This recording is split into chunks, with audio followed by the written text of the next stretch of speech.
Dia datang ke bumi ini meninggalkan kekayaan, kemuliaan, bahkan tahtanya. Bahkan di atas kayu salib, Dia melepaskan semua apa yang Dia miliki, menjadi miskin. Sesungguhnya supaya kita menjadi kaya. Dia miskin oleh karena kita. Dia mau angkat kita. Dia mau bawa kita kepada kemuliaan demi kemuliaan. Bahkan kepenuhannya memenuhi kita semua. Kepenuhan kasih karunia-Nya, kepenuhan kemuliaannya, kepenuhan kebaikannya, kebaikan demi kebaikan dianugerahkan kepada kita.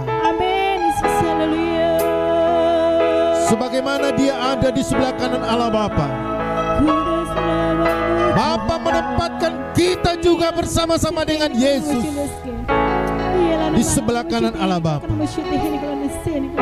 Karena orang percaya ada di dalam Kristus Yesus, sehingga kita pun diangkat, diangkat tinggi, melebihi dari pemerintah, penguasa, kerajaan, bahkan tiap-tiap nama yang dapat disebut. Dari posisi itulah kita menerima berkat. Orang yang sakit disembuhkan, orang yang terikat dilepaskan, orang yang lemah dikuatkan, orang yang berkekurangan dianugerahkan kelimpahan kasih karunia. Karena Dia datang untuk memberi hidup dan hidup yang berkelimpahan. Bapa kita yang baik, yang terbaik sudah diberikan kepada kita. Yesus, harta yang terbaik yang Bapa miliki diberikan kepada umat-Nya. Bersyukurlah, bersyukurlah kepada Bapa. Bapa punya hati yang baik, senantiasa memberi yang baik, yang baik, yang baik. Kami terima mujizat yang daripada Engkau ya Tuhan. Segala sesuatu yang baik hanya datangnya dari Bapa. Yesus, terima kasih ya Bapa. Bahkan diberikan kita untuk datang menghampiri tata kasih karunia-Nya, di mana di sana kita menemukan rahmat dan kasih karunia-Nya. Untuk ketika kita punya masalah apapun, ada pertolongan di sana. Bukan karena keberadaan kita, bukan karena apa yang kita lakukan, tetapi semata-mata karena kasih karunia-Nya. Dia berikan dengan cuma-cuma. Kita, bagian kita hanya percaya kepada firman-Nya, percaya kepada janji-janjinya, dan kita berkatakan, kita nyatakan bahwa kita sudah menerima kasih karunia-Nya.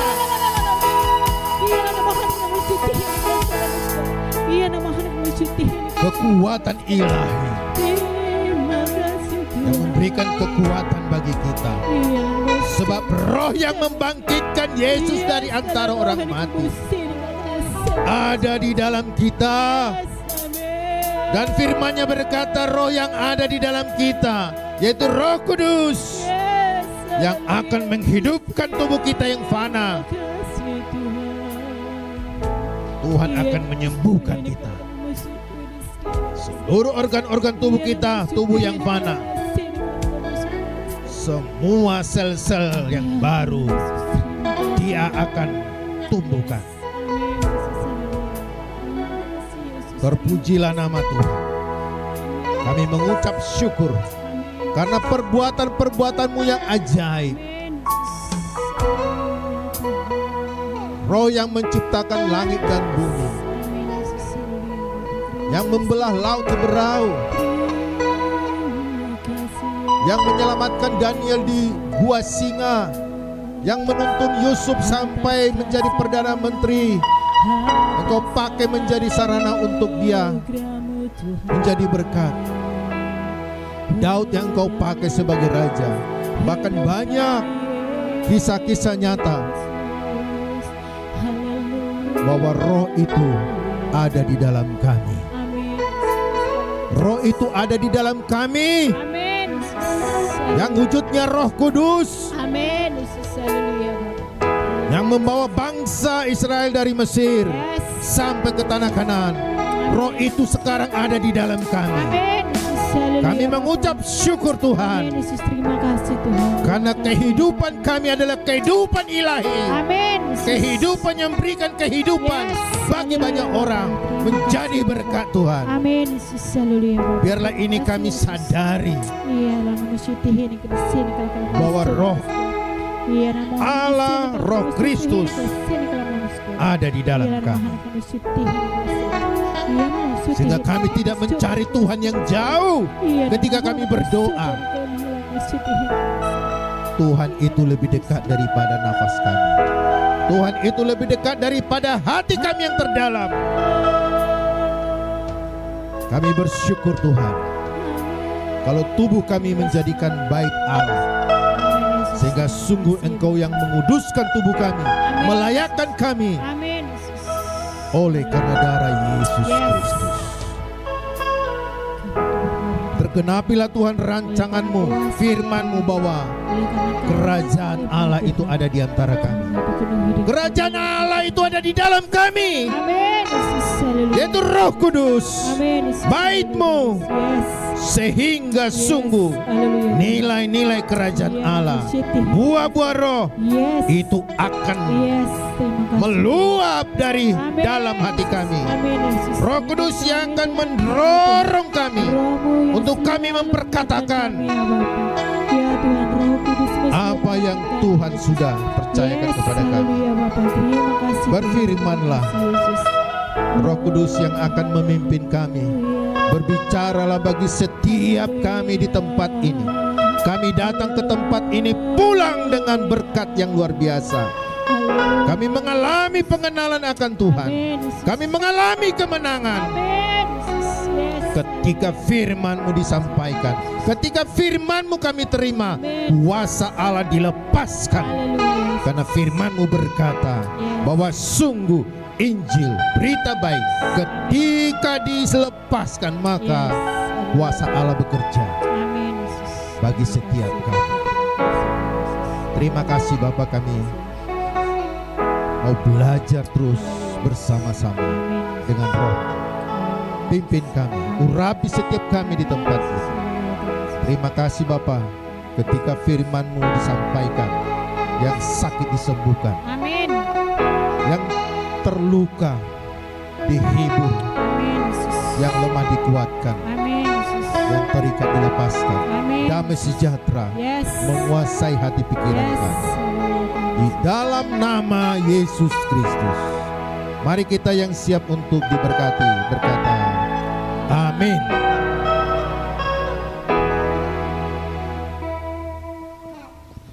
Shalom bagi kita semua. Ya, puji Tuhan. Ada yang tadi saya baru sampai, Pak Johannes ya. Puji Tuhan ya.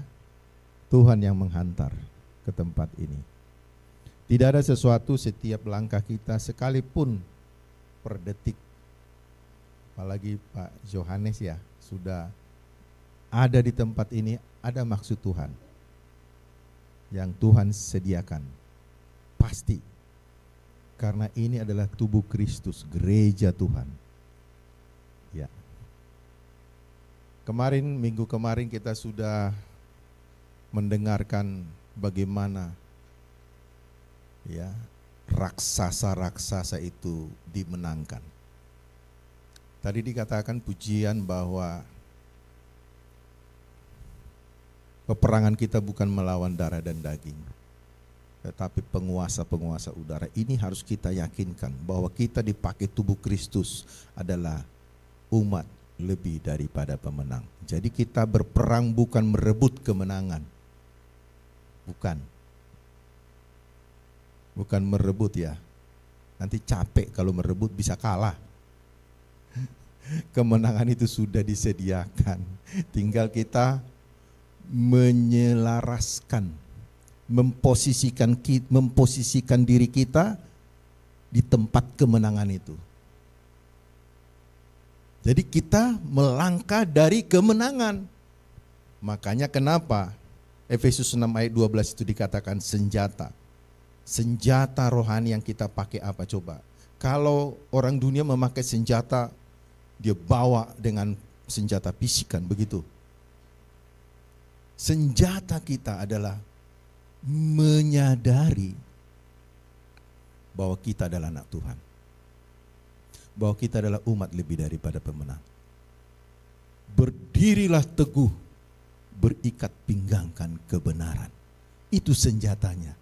Artinya sadar kita dibenarkan karena iman di dalam Kristus Yesus. Berikat pinggangkan kebenaran. Bayangkan kalau ikat pinggang ini tidak berfungsi, bisa molor. Supaya tidak molor apa?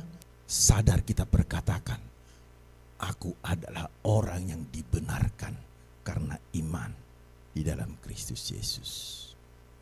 Berikat pinggangkan kebenaran. Kita hidup oleh karena janji Tuhan. Kita hidup karena firman Tuhan. Kita harus berkatakan, aku hidup dan dilahirkan. Diingat itu 1 Petrus 1 ayat 23. Sebab kita dilahirkan kembali bukan dari benih yang fana, tetapi dari benih yang tidak fana, oleh firman Kristus. Jadi firman Kristus menjadi wadah, tempat kita hidup.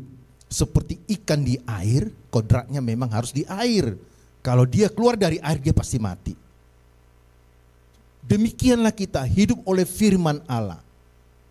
Jadi kalau kita tidak senang dengan firman, tidak hidup di dalam kebenaran firman Tuhan, berarti kita mati secara rohani. Kita kalah. Jadi harus berikat pinggangkan kebenaran. Minta kehausan dan kelaparan kepada Tuhan. Haus dan lapar akan firman Tuhan. Karena firman itu dikatakan memerdekakan kita. Kebenaran itu memerdekakan. Bukan berperang untuk mencari kemenangan. Bukan.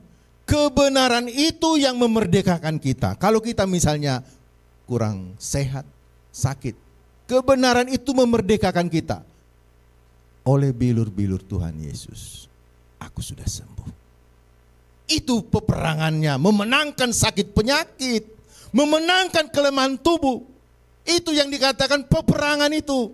Mengambil, memperkatakan, nyatakanlah firman Tuhan, maka engkau akan menerima lebih daripada pemenang. Dan lain sebagainya. Apalagi dikatakan, apa perisai kita? Iman. Iman itu perisai. Ya kan?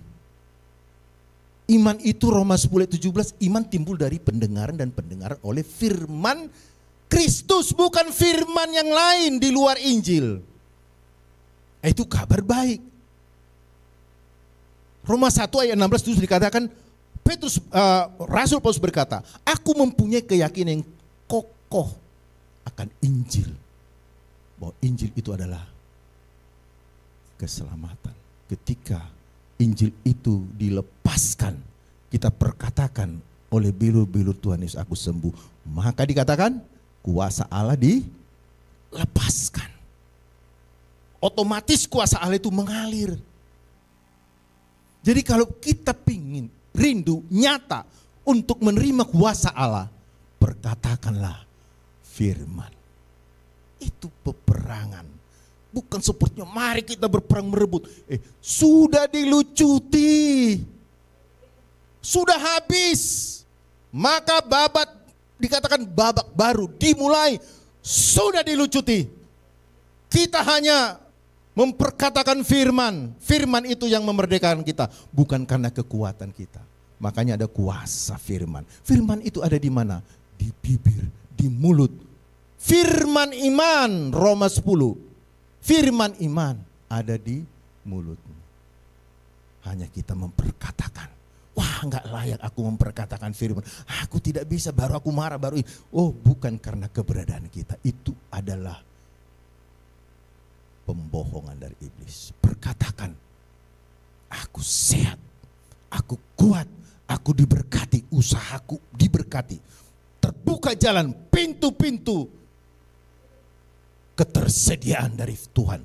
Saya terima dengan iman. Sumber daya, keuangan, kesuksesan, kemakmuran, kesehatan, apapun terbuka karena kita sudah masuk ke tahta kasih karunia. Itu yang dikatakan masuk ke tahta kasih karunia, bukan ke tahta penghakiman. Tuhan datang bukan menghakimi, tapi memberikan rahmat dan kasih karunia. Sekarang kita bukan lagi duduk diam, karena sudah diberikan semua kepada kita otoritas itu.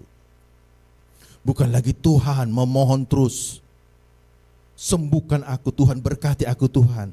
Loh, aku sudah memberkati engkau 2000 tahun yang lalu di atas kayu salib. Dan saya katakan sudah selesai. Tinggal kamu mengambil, hidangan sudah disediakan Tuhan. Kalau kita bilang enak, tapi tangan kita tidak mengambil, tidak akan dapat. Kita hanya berkata, enak juga makanannya. Tuhan sudah sediakan semua. Makanya Tuhan katakan, marilah kepadaku yang letih lesu, aku akan memberikan kepadamu kelegaan. Silakan ambil makanan ini. Sudah tersedia, karena 2000 tahun yang lalu saya sudah selesaikan di atas kayu salib. Saya katakan sudah selesai, menyelesaikan semua segala kutuk akibat dosa. Kristus telah hancurkan, melepaskan kita dari kutuk akibat dosa. Dengan apa dikatakan? Dia tergantung di atas kayu salib. Galatia 3:13-14. Jadi kebenaran inilah yang memerdekakan kita. Mari Bapak Ibu, jangan lagi diem kalau ada masalah, ada sesuatu hal yang kita dengar dari panca indera kita itu, dari mata, telinga, perkataan orang kita dengar. Katakan, aku sudah ditebus. Bukan aku lagi, tapi Yesus Kristus yang hidup di dalamku. Ada Roh Kudus dan saya perkatakan, roh yang ada padaku lebih besar dari persoalanku. Harus berkata begitu. Tapi kalau kita diem, habis pikiran kita ini dicekoki terus. Kamu ini tidak layak menerima berkat. Kamu aja pemarah. Kamu aja tidak berbuat apa-apa. Kamu ini belum layak. Selalu ada intimidasi ketidaklayakan. Sehingga kita semakin ditekan. Padahal Tuhan sudah sediakan, tersedia hidangan. Ya, mari Bapak Ibu kita bangkit. Jangan lihat, oh ini sakit. Oh, Yeskiel bilang berkata, tulang-tulang hidup, bangkit. Tulang-tulang itu hidup dan menjadi tentara yang kuat, laskar Kristus. Jadi mari kita yang lemah, yang sakit, yang berkekurangan atau apapun berkata, aku laskar Kristus. Yeskiel jelas berkata, Tuhan berkata, katakan kepada tulang-tulang itu. Bayangkan, tinggal tulang. Dia berkatakan kepada tulang itu, harus tulang itu hidup. Bahkan dikatakan menjadi laskar yang luar biasa. Ada kumpulan, artinya jemaat yang luar biasa. Next, mari kita mulai. Kita melihat di sini ada kisah. Jadi kemarin sudah dibagikan bagaimana raksasa-raksasa. Apa raksasa kita? Yang kita hadapi persoalan apa sekarang? Minggu kemarin sudah disampaikan Pendeta Pak Oscar. Hanya satu kuncinya. Percayakah kamu? Itu saja. Percayakah kamu? Dan Yesus berkata kepada murid-muridnya, percayakah kamu? Kamu kurang percaya. Cuman itu, karena apa? Yang mengerjakan itu adalah Dia Dia yaitu Yesus. Roh Kudus yang ada di dalam kita ini sekarang. Wah, luar biasa di dalam kita sekarang Roh Kudus loh.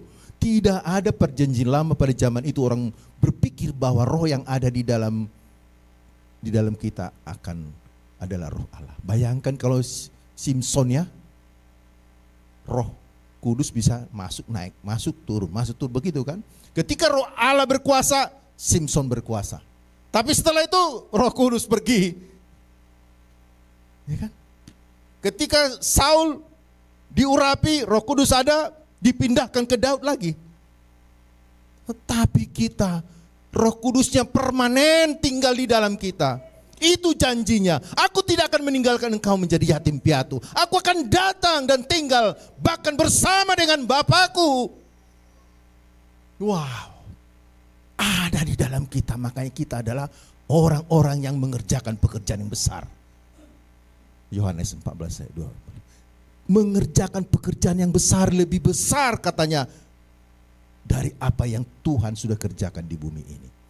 Wah, ini harus kita impikan. Untuk nyata bermimpi dulu, bermimpi yang benar. Firman-Nya dimimpikan, direnungkan, diperkatakan.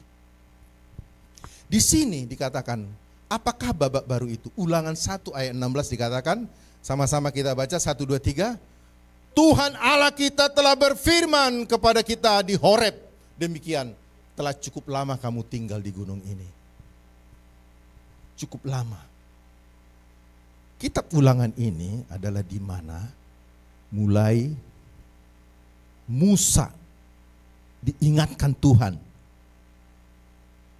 Generasi ini generasi baru loh.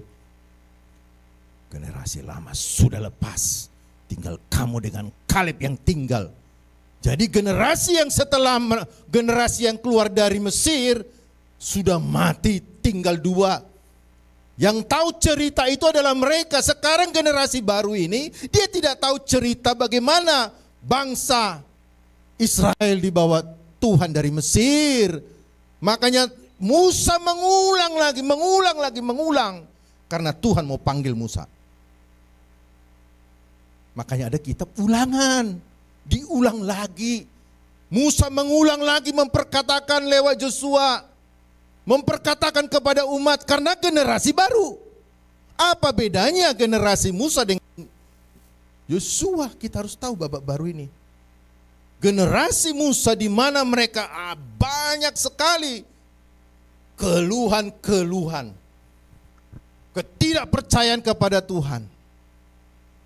Mereka di depan mata mereka mujizat luar biasa. Ada 10 mujizat ketika dari Mesir mereka keluar. Ketika mereka keluar dari Mesir bahkan laut terberau. Dilihat Firaun bersama dengan tentaranya mati di kubur laut. Dan mereka bergerak terus. Tetapi hati mereka tetap keras. Bahkan menyalahkan Musa dan Tuhan. Ini generasinya Musa. Berkeluh kesah. Menyalahkan si A, si B, bahkan dirinya sendiri. Bukankah kami lebih baik di Mesir mati daripada engkau bawa kami ke padang gurun ini, katanya. Disalahkan padahal tiang awan dan tiang api. Wah, pada siang hari ada tiang awan, pada malam hari ada tiang api. Tidak ada satupun kakinya tersakit. Sepatunya pun mulai dari lahir sampai besar tidak lagi dipikirkan sepatunya besar sendiri sesuai dengan pertumbuhan kakinya, coba. Karena di sana nggak ada sol sepatu gitu kan. Tapi Tuhan sendiri yang memberikan. Yang luar biasa. Kalau sol sepatunya terbatas ya rusak. Tapi Tuhan memberikan sepatu yang hidup. Sesuai dengan perkembangan kakinya. Bukan langsung putus gitu, tapi berkembang sesuai dengan kakinya. Luar biasa mujizat di depan mata mereka. Hanya tinggal pagi datang manna. Mau daging datang burung. Apalagi semua lengkap. Tetapi apa ya respon mereka? Waduh, Bayangkan mental budak 400 tahun keluar dari Mesir. Pikirannya harus dirubah. Roma 12 ayat 2, tetapi janganlah kamu menjadi serupa dengan dunia ini. Artinya jangan kamu dicetak oleh pikiran dunia ini.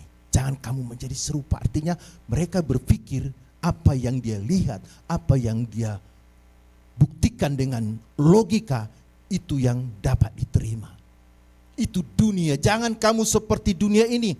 Apa yang kita lihat sekarang bukan itu menjadi akhir dari segala-galanya. Kalaupun kita sekarang mengalami sakit atau apapun, itu bukan jalan terakhir. Itu proses untuk melihat mukjizat yang lebih dahsyat. Makanya Tuhan katakan, bukan anak ini yang salah, bukan bapaknya karena dia lahir dari kecil sudah lumpuh, tetapi supaya kemuliaan Tuhan dinyatakan. Jadi kalau kita punya masalah apapun, masuk ke babak baru, numpang lewat, silahkan lewat, tapi jangan menetap. Nah, sehingga mereka, Musa mengulang lagi. Bayangkan Tuhan berkata, Musa jangan lupa yang generasi sekarang ini generasi baru loh. Ingat, sampaikan kepada generasi muda ini bahwa mereka dulu generasi orang tuanya, kakek neneknya mengalami luar biasa. Dan aku akan bawa mereka sampai ke tanah Kanaan. Generasi Musa, zamannya Musa, banyakkan berkeluh kesah, berantem, sama sekali tidak menikmati Tuhan. Di hati mereka selalu hati yang keras. Kenapa? Mental budak. Bayangkan, tinggal dua. Kenapa dua ini tinggal? Yosua dan Kaleb. Yosua adalah orang benar-benar renungkan firman Tuhan terus selama hidupnya. Janganlah engkau lupa memperkatakan kitab Taurat itu, tapi renungkanlah itu siang dan malam supaya engkau bertindak hati-hati sesuai dengan yang tertulis di dalamnya. Katanya, bahkan Kaleb daya ingatnya akan firman tajam. Bahkan janjinya kepada Kaleb bahwa dia akan mendapatkan tempat yang terbaik di tanah Kanaan, di mana ada raksasa. Dia selalu ingat janji-janji Tuhan. Makanya Kaleb ketika 85 tahun umurnya, tidakkah engkau Joshua mengingat janji kepadaku? Waduh, dia ingat janji itu Kaleb. Kaleb mengingat janji Tuhan. Yosua adalah merenungkan Tuhan, firman Tuhan. Kalau kita bergabung ini, luar biasa kekuatannya Yosua dan Kaleb. Orang yang merenungkan firman Tuhan membawa kekuatan yang baru. Makanya dikatakan di dalam Yesaya 40:31, orang yang menanti-nantikan Tuhan mendapat kekuatan yang baru. Dia seperti burung Raja Wali, terbang dengan kekuatan sayapnya. Dia berlari dan tidak menjadi lelah. Dia berjalan tidak menjadi lelah dan berlari tidak menjadi lesu. Bahkan dikatakan di firman Tuhan Yesaya 41 ayat 10, jangan takut, aku akan menyertai engkau, bahkan meneguhkan engkau, akan memegang engkau dengan tangan kananku yang membawa kepada kemenangan. Itu firman seperti Joshua merenungkan. Dan Kaleb adalah pengingat janji Tuhan.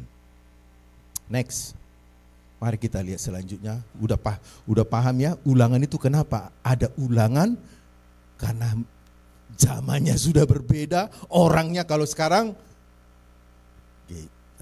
Gen Z ya, milenial. Tetapi mereka lebih banyak, tapi kita ini juga generasi ada di generasi mereka. Mengingatkan mereka. Tuhan pakai kita mengingatkan generasi setelah kita. Dipakai Tuhan, kenapa kita ada di generasi itu? Supaya kita dipakai Tuhan dengan luar biasa. itu kita adalah Musa, Yosua, Kaleb memberitakan kepada generasi milenial, generasi Z, generasi Alpha, Beta, Alpha lagi. Lahir 2025 adalah generasi apa? Alpha. Alpha. Di mana generasi Alpha ini, wow, udah enggak, ini otaknya ini sudah bisa mengerjakan sekaligus 5 gitu.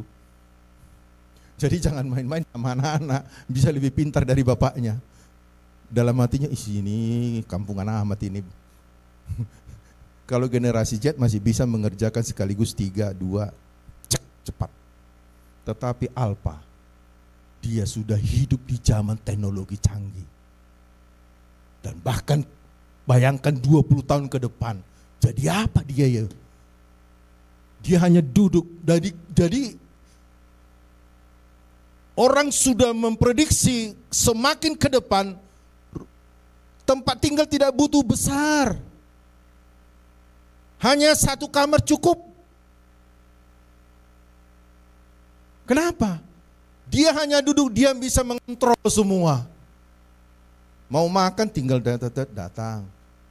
Mau apa? Dunia bisa dikelilingi semua. Itu Alpha. Jadi nggak butuh rumah besar-besar karena dia tidak perlu nyapu, ngepel. Dia kasih karpet, duduk tenang, tempat duduk dengan tempat tidur sama gitu. Tinggal dia tenang aja, diam. Megaverse, buka saja. Mau dia bermain di alam dunianya apa, alam semua bisa dia buat.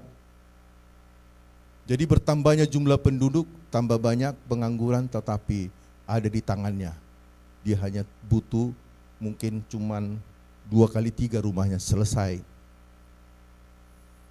Jadi kita ada di sana sampai sekarang, ada di generasi mereka. Kita harus dipakai Tuhan memberitakan.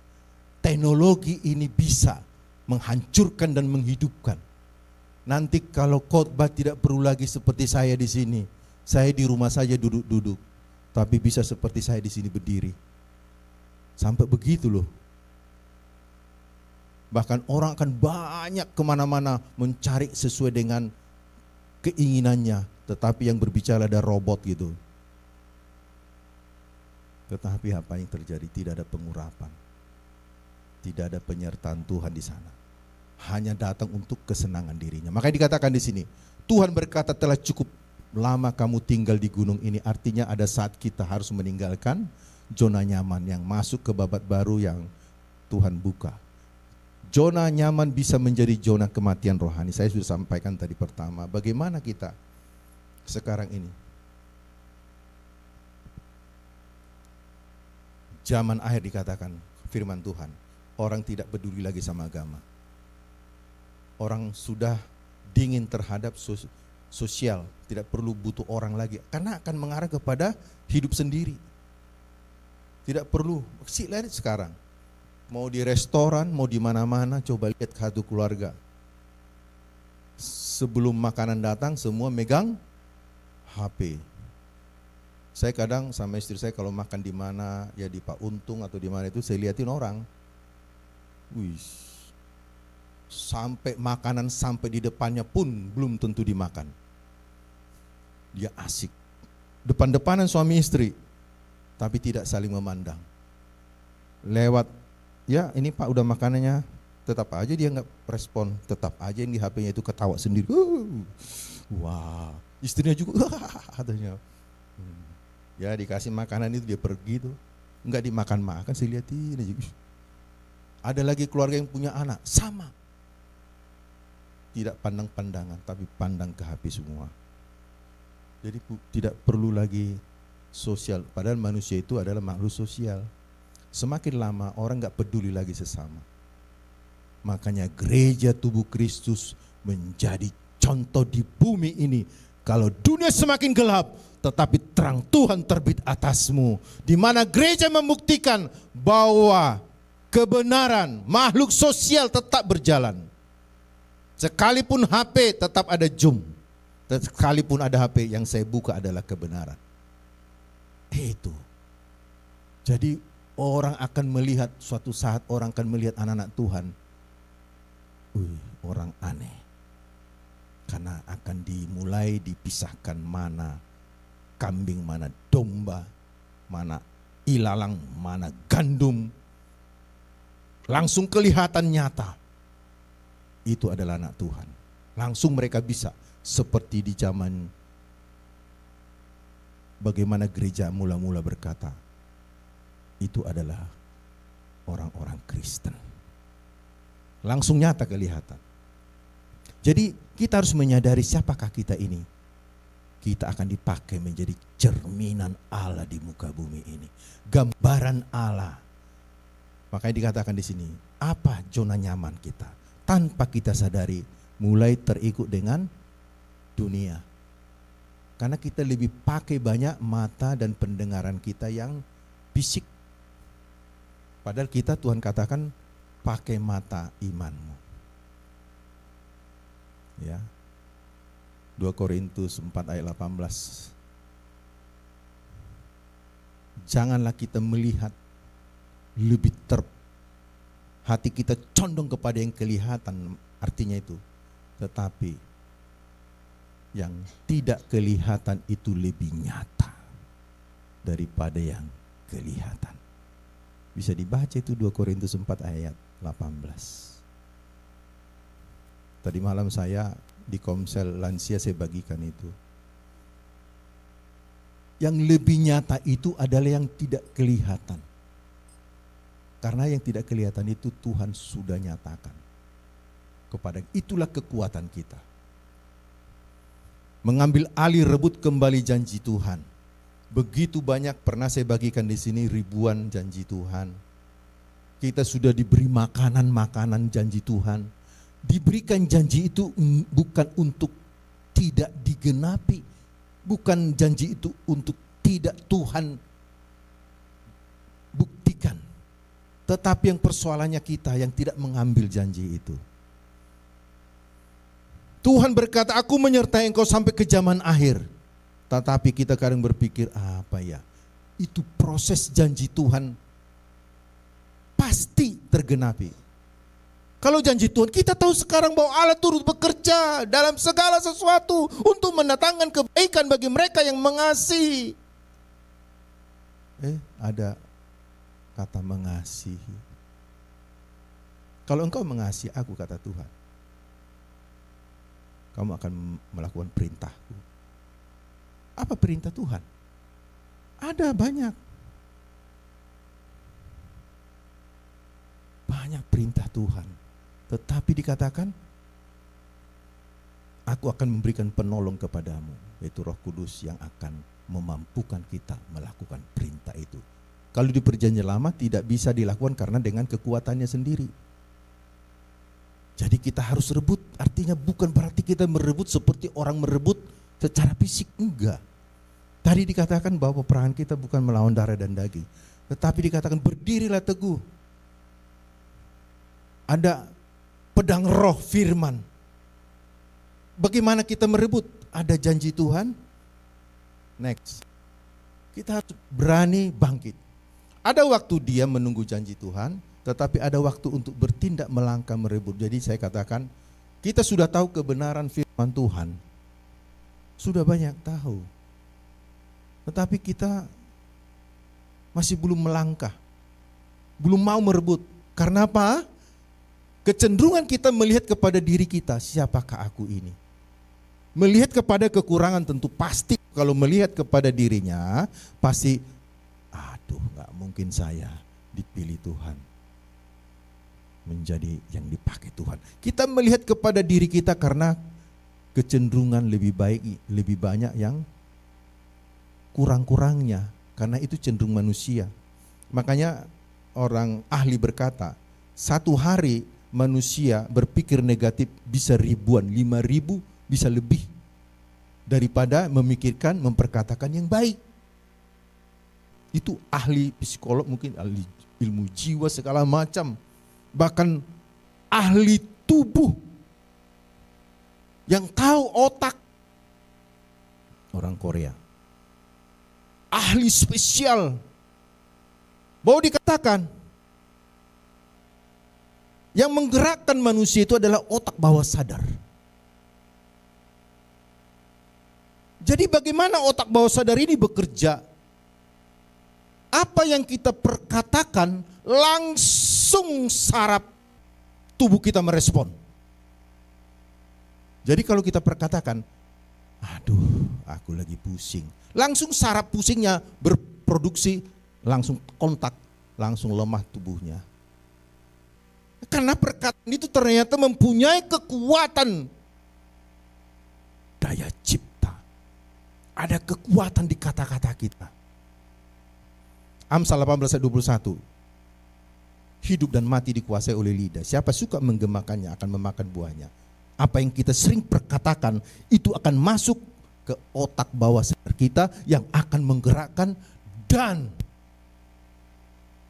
seluruh yang di sekitar kita akan menempel, langsung merespon. Seperti HP kan sinyal-sinyalnya itu ya. Seknya. Jadi Tuhan sudah kasih ke kita itu potensi. Jadi apa yang kita perkatakan berulang-ulang itu akan mempengaruhi bagaimana kehidupan kita. Kalau kita bilang aku sehat, sekalipun umurku tua, tapi tetap aku sehat. Kemarin ke lansia saya bagikan. Ingat gak Sarah? Saya bilang, Sarah itu 90 melahirkan, berarti 89 lah. Bahkan sebelum 2 kali Sarah mau diambil menjadi istri raja kan. Padahal umur sudah tua. Raja yang tidak percaya sama Tuhan. Raja hanya melihat secara fisik. Bayangkan Sarah, kalau kita berpikir, udah tua. Tapi coba kita lihat, raja ini melihat loh, nyata loh. Ini Sarah cantik. Kulitnya pasti mulus. Ini raja gak percaya sama Tuhan. Dia taunya ada orang cantik, ya sudah itu. Siapa itu yang laki-laki itu? Panggil dulu. Itu siapamu? Oh saudara saya. Oh gitu ya. Diambil Abimelek ya. Ambil. Apakah raja itu melihat keriput kulitnya? Matanya udah umur lansia? Kita harus mulai buka pewahyuan ini kepada kita. Saya yakin Sarah pada zaman itu sekalipun umur, tetapi raja ini melihat dia muda. Ya, ada cahaya dari tubuhnya. Makanya saya katakan tadi Roma 8 ayat 11 itu, roh yang ada di dalam kita akan menghidupkan tubuh kita yang fana. Jadi raja itu melihat bukan abstrak gitu ya. Tua keriput dia mau, enggak mungkin. Enggak mungkin. Sarah pada zaman itu sekalipun angka umurnya sudah umur lanjut, tetapi tubuhnya seperti mungkin umur 25 tahun. Tuhan bisa buat mujizat. Masih belum percaya? Banyak janji Tuhan. Janji Tuhan bagaimana? Siapa sih janji Tuhan? Apa sih kualitas mujizatnya Tuhan? Tuhan jelas. Pertama sekali Tuhan mengadakan mujizat di mana? Perkawinan di Kana. Apa yang dia buat? Air menjadi anggur. Bayangkan, tidak akan pernah ada kualitas anggur di zaman itu seperti yang Tuhan buat. Sehingga dia berkata, kok anggur ini lain? Anggur yang terbaik, kok bisa yang terakhir terbaik? Dari mana ini anggur ini baik sekali? Dan belum pernah ada anggur seperti ini. Demikianlah janji Tuhan. Demikianlah mujizat Tuhan. Kalau Tuhan memulihkan, bukan memulihkan ya sembuh, tetapi Dia akan berikan kekuatan yang lebih kuat dari sebelumnya. Saya pernah bagikan itu tahun apa? Tahun pemulihan. Ingat itu? Tahun pemulihan bukan berarti ya kalau sakit ya sembuh. Tidak hanya sampai di situ, tetapi lebih kuat, lebih sehat. Sekalipun Kaleb 85 tahun dia berkata, tetapi kekuatanku 40 tahun. Demikianlah Sarah. Nggak mungkin lah, bodoh lah raja itu dilihat ini udah umur, nggak ditanya umurnya 89 atau 90. Yang dia lihat rupanya, fisiknya. Ini siapa, cantik banget ini. Nggak tahu umurnya sudah mau 90. Itulah mujizat Tuhan. Bagi kita tidak mungkin, tapi bagi Tuhan mungkin. Apa persoalan kita? Apa? Lebih dahsyat. Tuhan akan membuat lebih. Bayangkan anggur. Ada sukacita, bicara sukacita, bisa Roh Kudus, bicara berkat itu anggur. Dia berikan, sediakan, bahkan dikatakan di Mazmur 23. Pialaku penuh dengan anggur. Kita punya wadah. Hidup kita akan dipenuhi dengan kualitasnya Tuhan. Orang banyak bekerja dapat untung, tapi itu terbatas. Tapi kualitas hanya dari Tuhan. Dokter di atas segala dokter. Lanjut. Mari kita lihat bagaimana mulainya generasi dari Musa, transisi mau masuk ke Yosua. Tuhan mau panggil ini, mau selesaikan ini generasi Musa ini. Jangan lama-lama. Dia mau Tuhan generasi yang baru. Itu Yosua. Kalau kita baca Ulangan ini sampai terakhir, dikatakan masuklah ke generasi Yosua. Apa bedanya dengan generasi Yosua, generasi Musa? Baca semua Yosua itu sampai selesai. Sampai masa Tuhannya Tuhan berkati. Mereka merebut. Tidak ada berkeluh-keluh kesah lagi. Ayo maju. Rebut. Sampai masa Yosua, sampai masa keturunan generasi baru tadi, sampai tua Israel. Pada zaman itu aman, diberkati, berlimpah-limpah. Wah, makanya setelah itu baru hakim-hakim. Tapi sudah habis generasi yang Yosua pimpin. Tapi selama masih ada generasi Yosua dan yang dipimpin, generasi baru tadi dari Musa masuk, semua diberkati. Mereka hanya merebut. Tidak ada berkeluh kesah, tunggu dulu, takut, tidak. Kenapa? Pemimpinnya berkata, Tuhan berkata kepada Yosua, janganlah engkau lupa memperkatakan kitab Taurat ini. Bicara Taurat bukan 10 hukum Taurat, bicara perintah. Pada zaman itu hukum Taurat, perintah Tuhan. Kejadian, Keluaran, Imamat, Bilangan, Ulangan, masuklah ke Yosua, masuk ke hakim-hakim dan selanjutnya 1 Samuel, raja-raja semua. Anda itu ceritanya itu semua begitu enak sekali. Mari kita baca. Sesudah Musa hamba Tuhan itu mati, berfirmanlah Tuhan kepada Yosua bin Nun, abdi itu, demikian, hambaku Musa telah mati. Sebab itu bersiaplah sekarang, seberangilah sungai Yordan ini, engkau dan seluruh bangsa ini, menuju negeri yang akan kuberikan kepada mereka, kepada orang Israel itu. Setiap tempat yang akan diinjak oleh telapak kakimu, kuberikan kepadamu, seperti yang telah kujanjikan kepada Musa. Bayangkan, dijanjikan kepada Musa, digenapi generasi yang dipimpin oleh Yosua yang baru. Begitu ruginya generasi Musa itu. Mati kepatuk ular lah, ya, ketelan tanah lah, macam-macam banyak mati. Jadi generasi Musa selesaikan, masuk generasi baru Yosua. Generasi Yosua hanya merebut dan sampai hidupnya tua, mati, masih ada tinggal generasi tetap diberkati Tuhan. Apakah karena kehebatan mereka apakah enggak berantem? Oh, suami istri mungkin berantem itu ya. Ya, anak-anak, wah macam-macam itu, jutaan orang. Tetapi karena Yosua hidupnya merenungkan firman Tuhan, Kaleb mengingat janji Tuhan, aman. Apa hubungannya merenungkan firman Tuhan mengingat janji Tuhan, jadi pintar, jadi diberkati. Apa hubungannya? Nggak ada secara ilmu, nggak nyambung. Ya memang nggak nyambung, matematikanya Tuhan dengan kita nggak nyambung. Ya kan? Kalau kita bilang 5 tambah 2 sama dengan 7. Kalau Tuhan enggak, 5.000. 5 roti 2 ikan, ayo. Ketika Petrus dengan teman-temannya menjaring ikan, 1 ekor pun enggak dapat. Padahal ahli di bidangnya.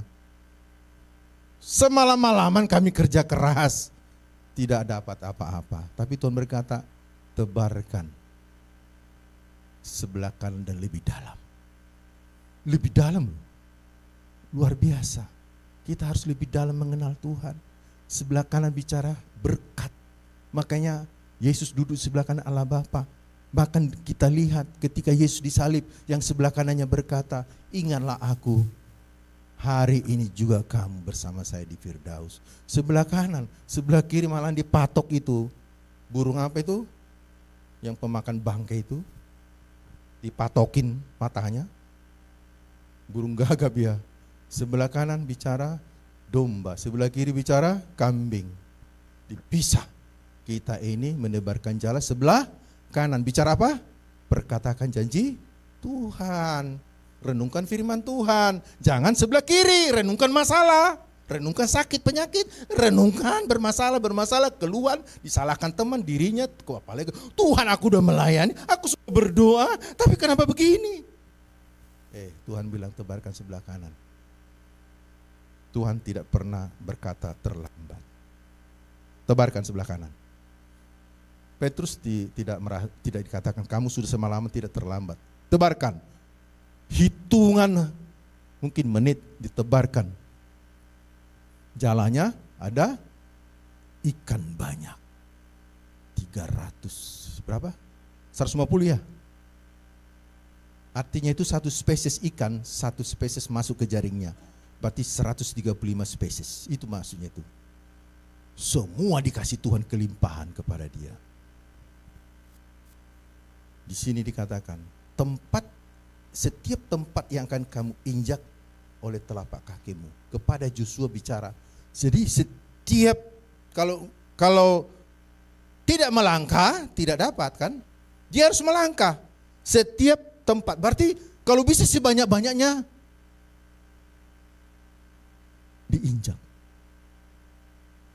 Kalau kita apa yang kita injak? Apa yang kita tempatnya apa? Setiap lembar demi lembar Alkitab kita baca, kita renungkan. Lihat, janji Tuhan tergenapi. Makanya selalu Tuhan katakan, mari yang bertelinga hendaklah mendengar. Kalau di Wahyu dikatakan begitu ya. Yang bertelinga hendaklah mendengar. Karena mendengar itu iman timbul dari pendengaran, dan pendengaran oleh firman Kristus. Di Wahyu dikatakan hendaklah yang bertelinga mendengar.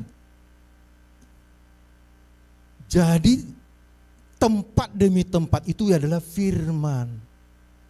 Janji Tuhan banyak di sini. Kalau dulu hanya janji tanah Kanaan, paling berapa tempat? Sisa 5 tempat. Sampai matinya Joshua setahun ada lagi 5 lagi. Nanti beda lagi khotbahnya. Ada 5 tempat. Sudah tua masih dibiarkan, masih ada tempat yang belum direbut. Jadi dikatakan di sini, setiap janji Tuhan, bila penting catat, kantongi, taruh di dinding, perkatakan di depan cermin, kamu adalah orang yang diberkati. Di sini saya sampaikan 1 Yohanes 4 ayat 17. Ini luar biasa firman kalau kita renungkan. Boleh 1 Yohanes, di PPT saya tidak ada. Ini kuncinya, tempat demi tempat. Kalau Joshua secara fisik, tetapi kita luar biasa. Ini pedoman hidupnya. Kalau kita lihat 1 Yohanes 4 ayat 17, kalau penting ini ditulis, dihafal. 1 Yohanes 4 ayat 17 dibikin besar-besar di dinding. paham ini, benar-benar kita sangat-sangat berbahagia menjadi anak-anak Tuhan. Akan rajin pelayanan, ibadah, komsel, aktif mau. Pokoknya saya ambil pelayanan. Saya tidak mau nganggur. Saya mau bergerak babak baru. Kita harus melangkah. Mari kita baca 1 Yohanes 4 ayat 17.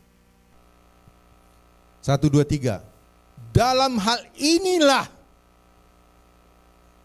sempurna. Dalam hal inilah kasih Allah sempurna. Bayangkan, sempurna. Dia memberikan kasihnya kepada kita tak terbatas, tapi sempurna. Wah. Kalau Yohanes 3:16, karena begitu besar kasih Allah akan dunia, dia memberikan anak yang tunggal supaya setiap orang yang percaya kepadanya tidak binasa melainkan memperoleh hidup yang kekal. Tetapi firman Tuhan dikatakan kasihnya sempurna utuh itu dalam hal ini. Dalam hal apa? Kan begitu bertanya. Dalam hal apa kasih Allah sempurna? Yaitu kalau kita mempunyai keberanian percaya pada hari penghakiman. Masih ada di sini kalau mati timbang kiri timbang kanan. Masih ada yakin, oh dosaku lebih banyak, gak mungkin saya masuk surga. Apakah masih ada di tempat ini gak percaya bahwa dia akan menerima kemuliaan, keselamatan? Masih ada? Kalau apa nanti langsung Aser atau siapa nanti evangelis tolong diberitakan di PI. Kalau masih ada? Masih ada kurang percaya masuk surga? Yesus sebagai satu-satunya jawaban. Di dalam Kristus semua ada, di dalam Kristus. Makanya Tuhan katakan di luar aku kamu binasa. Kalau masih ada kurang, mari belajar. Bayangkan, sempurna berarti mantap ya. Kita harus mempunyai keberanian percaya pada hari penghakiman. Karena pada hari penghakiman, karena kita di dalam Kristus, kita akan menghakimi bahkan malaikat, bahkan siapapun itu. Kita turut di sana bersama dengan Kristus. Kita sudah segambar dengan Kristus seperti Petrus berjalan di atas air. Karena Tuhan berjalan di atas air, dia pun berjalan di atas air segambar, serupa. Oh, aku juga bisa. Ketika Petrus melihat tertuju kepada Yesus. Ketika dia mulai tertuju kepada angin, langsung mau tenggelam. Kita ini orang-orang akan dipakai pada zaman penghakiman, bahkan di 1000 tahun menjadi pemimpin-pemimpin. Kita menjadi gubernur-gubernur. Gambarin yang sekarang ada di bumi ini, kita ada di sana nanti menjadi pemimpin kota. Jangan takut pada penghakiman. Di luar Kristus bisa takut, tapi di dalam Kristus kita dipakai Tuhan. Karena kita sudah diletakkan di sebelah kanan. Jadi pada hari penghakiman dikatakan, karena sama-sama kita baca 1, 2, 3, karena sama seperti dia, harus kuat-kuat ini, 1, 2, 3. Terus, wah, di mana Yesus sekarang? Duduk di sebelah kanan Bapa. Karena sama seperti Yesus, sama seperti Yesus loh. Dia sekarang menerima kemuliaan, kekayaan. Semua dia berikan kepenuhannya ada. Kita pun sekarang di bumi ini sama seperti yang dia terima. Keberadaan Kristus, demikianlah keberadaan kita di bumi ini. Ini harus diperkatakan terus sampai otak bawah sadar kita itu benar-benar terisi oleh ini firman. Oh, kalau Yesus di sana nggak sakit,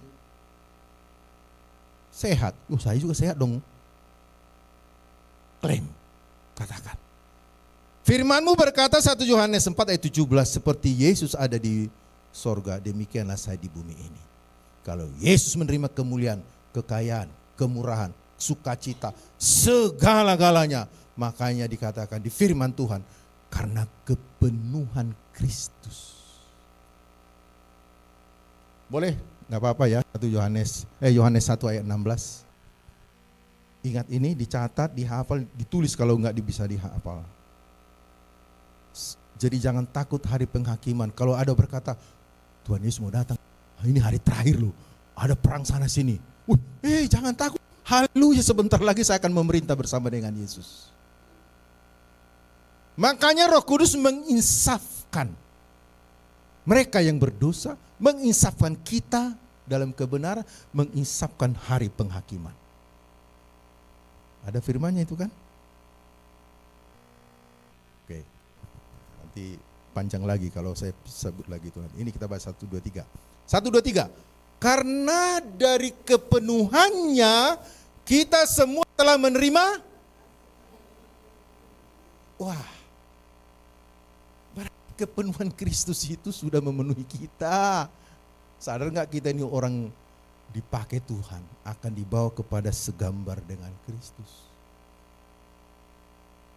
Kita menerima kasih karunia demi kasih karunia. Apa kasih karunia? Kita menerima sebenarnya tidak pantas. Kita menerima bukan karena kekuatan, pekerjaan, apapun. Sering saya ulang-ulang, ya, firman Tuhan. Pak Leo tuh lebih hafal itu ya. Ya. Apa Pak Leo? Ya. Berkat Tuhan yang menjadikan kaya, susah payah tidak menambahinya. Kasih karunia demi kasih diberikan cuma-cuma. Kalau kita bayar pasti marah. Coba kita kalau kita ke rumah sakit, ke restoran, Pak maaf sudah dibayar. Enggak, saya harus bayar. Enggak bisa Pak. Kira-kira gimana? Apakah diterima? Diberikan dengan cuma-cuma. Gratis. Kepenuhan Kristus kita terima dengan gratis. Jangan ada merasa kurang layak. Darahnya cukup. Kepenuhan Kristus adalah akses darahnya Yesus, akses kepenuhan, kemuliaannya, kesehatannya, kekuatannya sudah memenuhi kita. Diberikan akses masuk ke sana. Tadi 1 Yohanes 4 ayat 17. Berarti karena itu kasih Allah kalau mau kita terima sempurna, kita harus percaya kita adalah orang yang berkemenangan. Sama seperti Dia ada di sebelah kanan Allah Bapa, kita pun sebelah kanan Allah Bapa. Efesus 2 dikatakan, kamu telah dibangkitkan dan ditempatkan di dalam Kristus.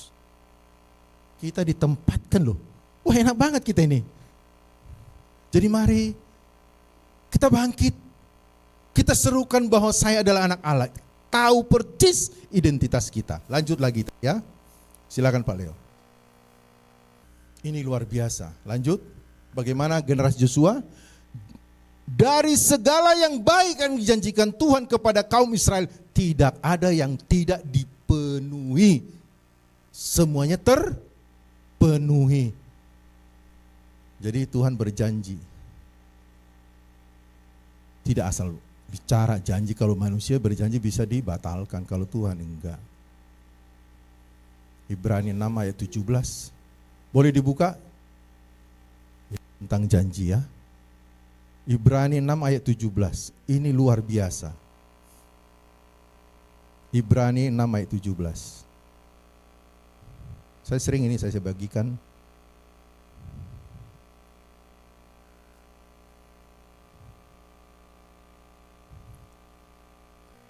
Kita sama-sama kita baca 1, 2, 3. Karena itu, untuk lebih meyakinkan mereka yang berhak menerima janji itu akan kepastian keputusannya, Allah telah mengikat dirinya dengan sumpah. Jadi Tuhan berkata kepada kita yang mau menerima dengan gratis, udah gratis, nggak ada sedikit pun kekuatan, kehebatan, keringat kita. Malah dia berjanji. Karena itu untuk lebih meyakinkan kita, udah tadi cuma-cuma gratis ya. Untuk lebih meyakinkan bahwa itu loh, gratis loh saya kasih. Untuk lebih meyakinkan kita berhak, waduh berhak lagi. Orang yang berhak itu adalah orang yang sudah melakukan sesuatu yang sesuai. Sehingga dia menjadi punya hak. Kok kita menjadi berhak? Apa berhak? Apa hak kita menerima? Enggak ada. Tetapi begitu baiknya Tuhan itu. Dia sudah memberikan, menyediakan janji dan dia berkata, kamu berhak bukan karena kamu, tapi karena saya. Begitu baiknya, biar tahu kamu bahwa saya kasih setiaku tidak pernah berubah. Dikatakan untuk meyakinkan kita yang berhak menerima janji itu akan kepastian keputusannya. Waduh, diputuskan kita menjadi ahli waris kerajaan Allah dan menerima janji itu. Apa dikatakan?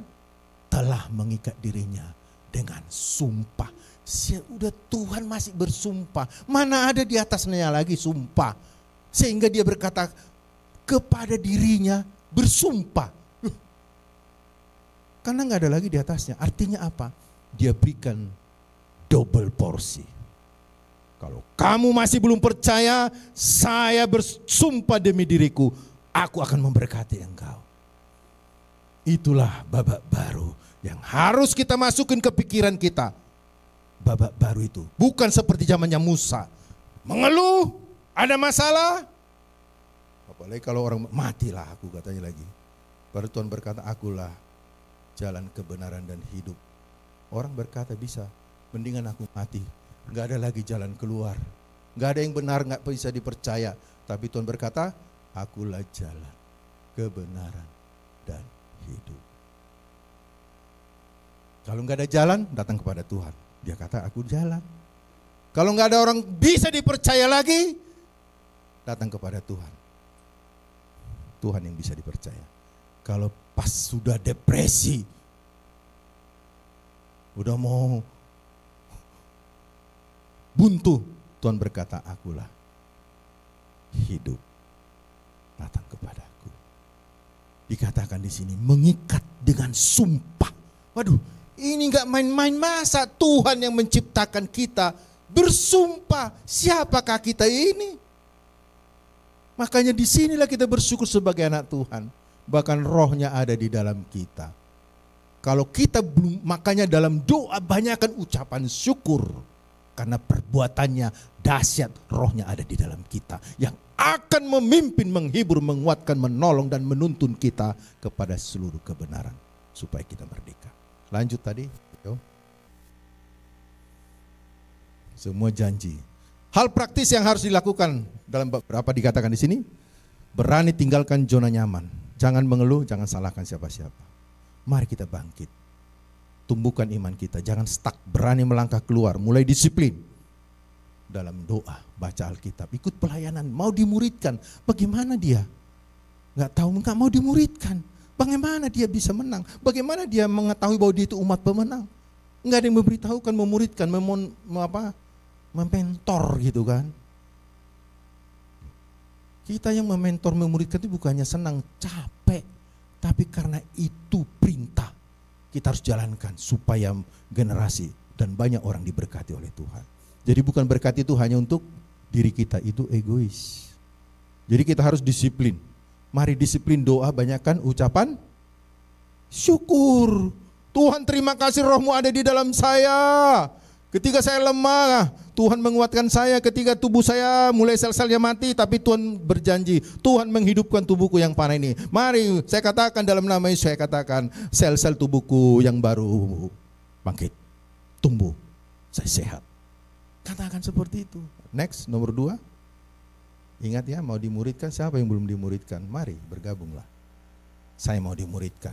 Harusnya bangga dimuridkan karena kita akan menerima banyak kebenaran.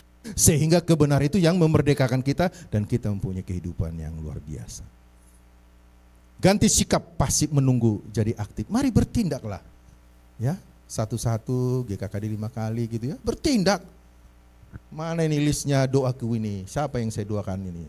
Mari 1 orang 1 tahun. Masa 1 orang 1 tahun?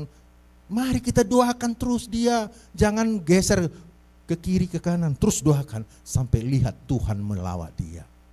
1 tahun, 1 GKKD 5 kali. Mari kita memberkati untuk 1 orang dan sampai kita lihat janji Tuhan tergenapi atas dia dan diberkati dengan luar biasa. Aku bersyukur Tuhan untuk orang ini. Aku berdoa setahun ini, saya janji sama Tuhan, perintah Tuhan saya akan berdoa buat dia. Ada enggak? Atau satu keluarga? Mari, jangan menunggu. Aktif, bertindak. Perkatakan firman, setiap tanah yang kamu injak aku berikan kepadamu, kata kepada Yosua. Tetapi kita, setiap firman yang kamu renungkan, perkatakan. Bagaimana iman bekerja? Percaya dan perkatakan, sama dengan mujizat. Jadi kalau beriman kita diam aja, padahal firman itu dekat kepadamu yang di dalam mulutmu, tidak kita perkatakan, jadilah terang, jadilah sembuh, diberkati saya. Enggak ada terjadi apa-apa.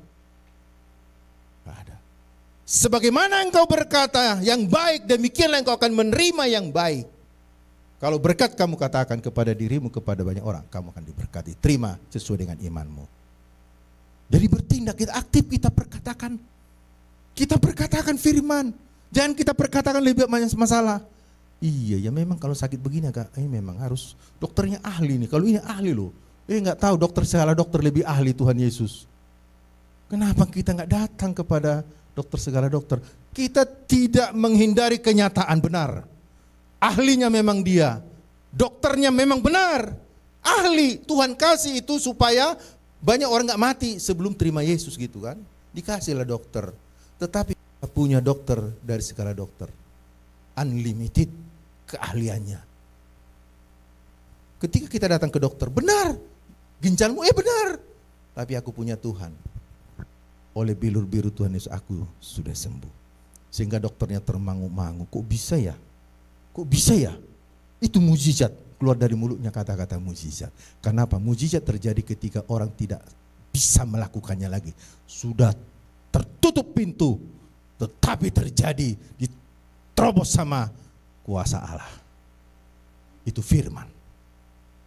Ya, lanjut. Tekun berharap akan janji Tuhan. Apa yang pernah hilang rebut kembali dalam doa dan iman. Mari. Tidak disuruh kita lari-lari, enggak, cuma disuruh doa dan iman. Kok susah amat ya orang yang menanti-nantikan Tuhan mendapat kekuatan yang baru. Seperti Maria duduk di kaki Yesus, susah amat ya. Kita lebih banyak bergerak mikir segala macam masalah. Apa kata orang, apa kata medsos, apa segala macam, karena teknologi ini banyak memberikan, dan berita medsos yang buruk, yang negatif lebih mahal daripada berita yang baik. Kalau baik-baik beritanya, nggak usah masuki. Tapi kalau ada beritanya, mati ditabrak anjing katanya kan, langsung beritanya langsung dipotong-potong katanya kan. Bukannya, bukan, beritanya itu mahal loh, viewernya itu langsung jutaan ya. Tapi kalau berita baik, datanglah kepadaku yang ditelesu, apa ini katanya kan, lewat aja, scroll, lewat, padahal banyak hamba Tuhan bicara, lewat, lewat, tapi ada berita, ngeri amat ya, ngeri ya, mati terkapar, darahnya loh, berita buruk mahal bagi dunia, tapi bagi kita, berita kabar baik lebih baik, menghidupkan kehidupan kita.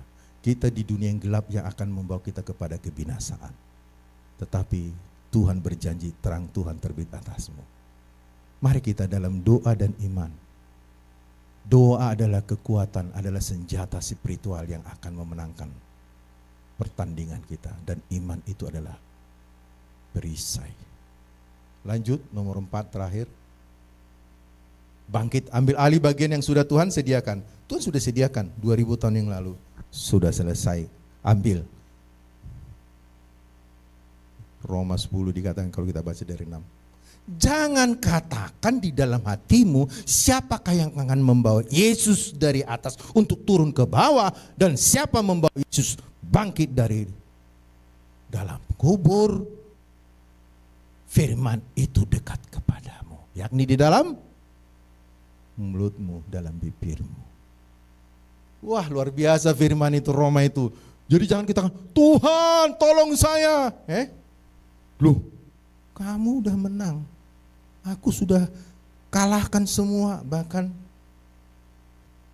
Iblis jadi tontonan umum. Kenapa kamu berkata Tuhan mengeluh, putus asa datang kepada saya? Seharusnya kita datang bersyukur, terima kasih Tuhan, Roh-Mu ada di dalam saya. Sehingga Roh Kudus akan mendorong kita memperkatakan firman.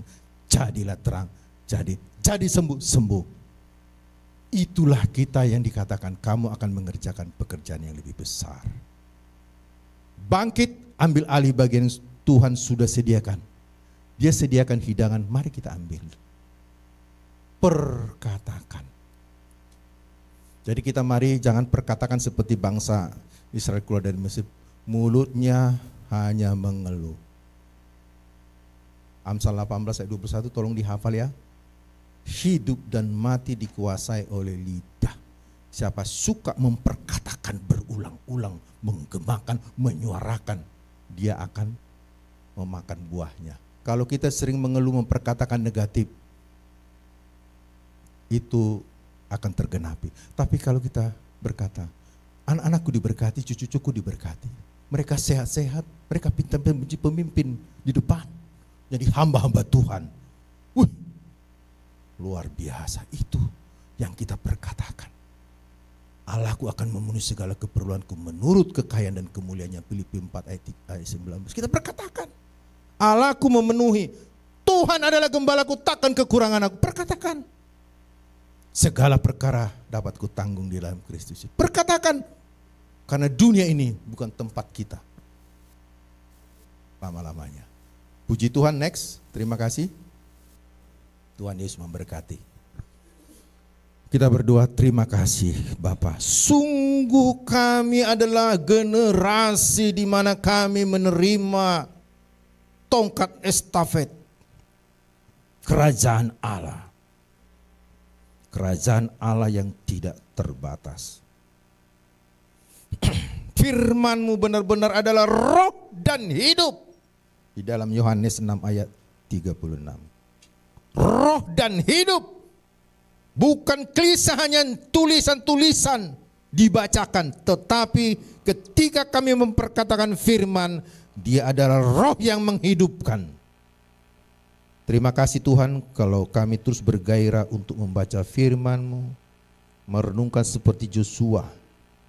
Bahkan sampai Tuhan memanggil Joshua, bahkan sampai generasi yang dia pimpin, hidup di dalam kesejahteraan dan aman.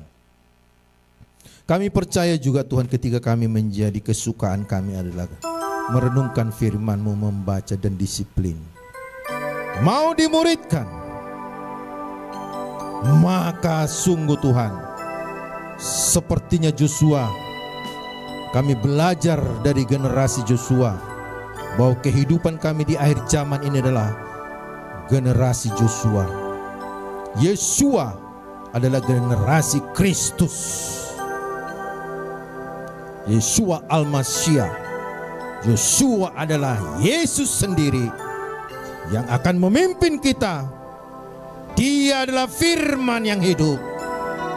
Maka kita harus meneladani Yesus. Dia sudah melakukan mukjizat, janji-janji Tuhan lebih dahsyat. Air menjadi anggur yang berkualitas, yang tidak ada ditemukan di dunia ini, hanya di dalam Yesus Kristus. Terima kasih Tuhan untuk kebenaran firman. Kami akan memperkatakan terus firman-Mu sehingga iman kami terus bertumbuh, pengenalan akan Tuhan, hati Tuhan. Terima kasih Bapa. Sekalipun hamba-Mu sudah selesaikan menyampaikan firman-Mu, kami percaya roh yang ada di dalam kami akan membawa kami, hati kami membara terus, bangkit. Berikan kekuatan kepada kami sehingga kami disiplin, mau terus. Hati kami, pikiran kami hanya kepada firman, kepada salib Kristus, kepada Yesus. Apa yang Yesus sudah kerjakan di atas kayu salib, memperkatakan sudah selesai. Maka kami adalah benar-benar adalah umat lebih daripada pemenang. Terima kasih Bapa. Terima kasih, kami ucap syukur dan berterima kasih oleh karena kebaikan-Mu di dalam nama Yesus.